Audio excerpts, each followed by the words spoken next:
ಜನಪ್ರತಿನಿಧಿಗೆ ಯಾರು ಬಂದು ವಿಚಾರ ಅಂದ್ರೆ ಇವರು ಕುಟುಂಬಕ್ಕೆ ಸಾಂತ್ವನ ಹೇಳುವಂತಾಗಲಿ ಏನೋ ಪರಿಹಾರ ಕೊಡುವಂತ ಏನಾದ್ರು ಮಾಡಿದ್ರ? ಈ ವಿಶೇಷವಾಗಿ ಈ ಪರಿಶಿಷ್ಟ ಜಾತಿ ಪರಿಶಿಷ್ಟ ಪಂಗಡದ ಸಂರಕ್ಷಣಾ ಅಧ್ಯಕ್ಷರಾದಂಥ DC ಮೇಡಮ್ ಅವರೇ ಇಲ್ಲಿ ಬಂದಿಲ್ಲ. ಜಿಲ್ಲಾಡಳಿತನೇ ಸತ್ತು ಹೋಗಿದೆ. ಆ ಕುಟುಂಬಕ್ಕೆ ಖರ್ಚು ವೆಚ್ಚ ಯಾರು ನೋಡ್ಬೇಕು ಏನು? ಇವತ್ತು ದುಡಿದು ಇವತ್ತು ತಿನ್ನುವಂತ ಕುಟುಂಬ, ಆ ಕುಟುಂಬ ಇವತ್ತು ಇಂಥ ಒಂದು ಪ್ರೈವೇಟ್ ಹಾಸ್ಪಿಟಲ್ ಅಲ್ಲಿ ಇದೆ. ಸರ್ಕಾರದಿಂದ ಏನೆಲ್ಲ ಕ್ರಮಕ್ಕೆ ವಹಿಸಬೇಕು, ಏನೆಲ್ಲ ಮಾಡ್ಬೇಕು ಅನ್ನೋದು ಇವತ್ತು ತನ್ನ ಕರ್ತವ್ಯವನ್ನೇ ಮರ್ತಂತ ಜಿಲ್ಲಾಧಿಕಾರಿಗಳು ಈವರೆಗೂ ಬಂದಿಲ್ಲ. ಅಂದ್ರೆ ಈ ಮೇಲ್ನೋಟಕ್ಕೆ ಕಾಣ್ತಾ ಇದೆ ಸರ್, ಈ ಕುಟುಂಬಕ್ಕೆ ಇವತ್ತು ಈ ನಿರ್ಲಕ್ಷ್ಯ ಎಷ್ಟು ವಹಿಸಿದೆ ಜಿಲ್ಲಾಡಳಿತ ಅಂತೇಳಿ ನಾನು ಈ ನಮ್ಮ ಮಾನ್ಯ ಜಿಲ್ಲಾ ವಾಸ್ತವರಿಗಳಿಗೆ ಕೇಳ್ಕೊಳ್ಳೋದು ಇಷ್ಟ, ಮಾನ್ಯ ಸಮಾಜ ಕಲ್ಯಾಣ ಇಲಾಖೆ ಮಹದೇವಪ್ಪ ಅವ್ರಿಗೂ ಕೇಳ್ಕೊಳ್ಳೋದು ಇಷ್ಟ. ಈ ಕುಟುಂಬಕ್ಕೆ ಏನು ಇವತ್ತು ಈ ಘಟನೆ ಆದಂತ ಈ ಕ್ರೂರವಾದಂತ ಘಟನೆ ಆದಕ್ಕೆ ಸಂಬಂಧಪಟ್ಟ ಹಾಸ್ಪಿಟಲ್ಗಳನ್ನ ಜಿಲ್ಲಾಡಳಿತ ಸರ್ಕಾರ ನೇರವಾಗಿ ಹೊಣೆ ಹೊತ್ತು ಬಿಲ್ಗಳನ್ನ ಪಾವತಿ ಮಾಡಿಸಿದ್ರೆ ಮಾತ್ರ ಕುಟುಂಬ ಇಲ್ಲಿಂದ ಡಿಸ್ಚಾರ್ಜ್ ಆಗಿ ಹೋಗುವಂತ ಒಂದು ವ್ಯವಸ್ಥೆ ಆಗಿದೆ ಸರ್.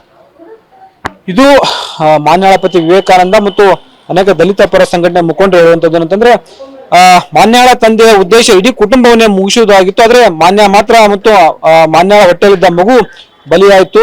ಅವರಿಗೆ ಎನ್ಕೌಂಟರ್ ಮಾಡಬೇಕು ಅನ್ನೋ ಒಂದು ಆಗ್ರಹವನ್ನು ಕೂಡ ಮಾಡ್ತಾ ಇರುವಂತದ್ದು. ಕ್ಯಾಮರಾಮನ್ ಶಿವಾಜ್ ಜೊತೆ ಸಂಜಯ್ TV9 ಹುಬ್ಳಿ.